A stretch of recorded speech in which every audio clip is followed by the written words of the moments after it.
ঐতিহ্যবাহী spiritual organisation Gausia committee বাংলাদেশের সম্মানিত রেসপেক্টেবল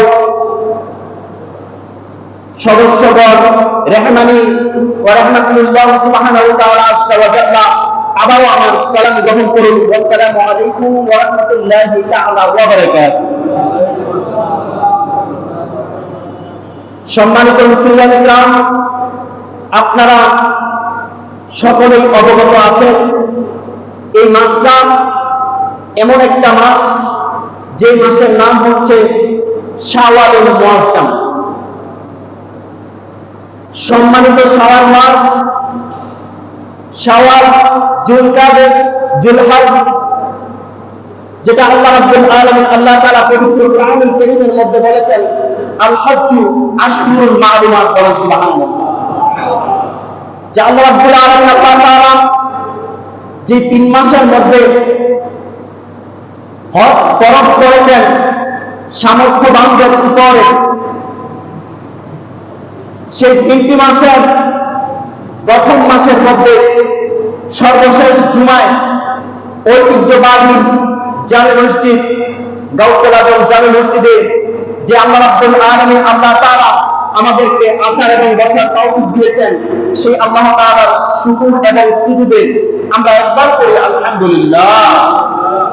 আল্লাহ কোরআনুল কারীমের মধ্যে বলেছেন, বান্দা লা ইন শাকারতুম, তুমি যে পর্যায়ে থাকো না কেন, তুমি ওই অবস্থায় যদি তুমি শাকারতুম, আমি আল্লাহ প্রশংসা করো, শুকরিয়া করো, লা আযীদান্নাকুম, আমি অবশ্যই তোমাকে বাড়ায় দেব, বলেন সুবহানাল্লাহ।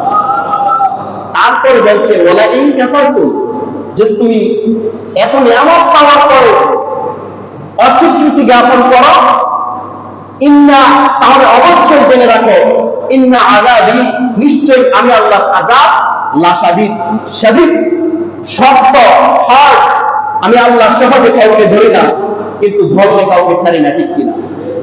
এই জন্য আমরা আল্লাহ শুকরিয়া আদায় করেছি এবং সেই নবী শুকর এবং সুজুদে দরুদ সালাম করছি যে নবী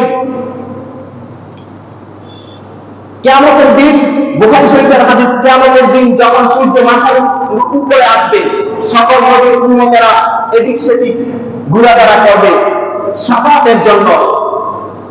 প্রত্যেক নবীর ডিসেন্ডেন্টস বা ফলোয়ার বা অনুসারীরা তাদের কাছে যাবে, আমাদেরকে শাফাআত করুন, আমাদেরকে শাফাআত করুন, ঠিক কিনা? সবাই বলবে লাতুলাহা, আমরা তো শাফাআতের অধিকারী না। লাতুলাহা, লাতুলাহা 3 বার বলবে আমার নবী বলবে, তখন বলবে ইযহাব ইলা, ওইদিকে যাও, দেখো সাইয়্যিদুল মুরসালিন, খাতামুন নাবিয়্যিন, ইমামুল মুরসালিন, ইমামুল আম্বিয়া, ওইদিকে যাও। যাওয়ার পরে আদবের সাথে ওনার কাছে যাইয়া বলো উনি শাফাআতকারী। তখন আমার নবী বলবো আনা লাহা, আনা লাহা, আল্লাহ আমাকে এই পাওয়ার দিয়েছেন, বলেন সুবহানাল্লাহ, ঠিক না? সেই নবীর উপর দরুদ সালাম করছি, সকলে বলুন সাল্লাল্লাহু তাআলা আলাইহি ওয়াসাল্লাম। সম্মানিত মুসলিম ইকরাম, জুমার দিন সময় মিলতেছে, আমি আপনাদের এই সন্তান তুল্য, অনেকে আমার মুরব্বী আছেন যিনাদের দিক নির্দেশনায় এমন একটা ঐতিহ্যবাহী মসজিদ চলে, গাউসিয়া কমিটি বাংলাদেশের মতো স্পিরিচুয়াল অর্গানাইজেশন চলে। ইসলামিক সিভিলাইজেশনে আপনাদের মতো দক্ষ মানুষদের কারণে সাকাফাতুল ইসলামিয়া, ইসলামী সংস্কৃতির আলোকে গ্রাম, সমাজ, মহল্লা, কমিউনিটি চলে। আল্লাহ তাআলা আপনাদেরকে আরো বেশি বেশি করে খিদমতের আঞ্জাম দেওয়ার তৌফিক দান করুন।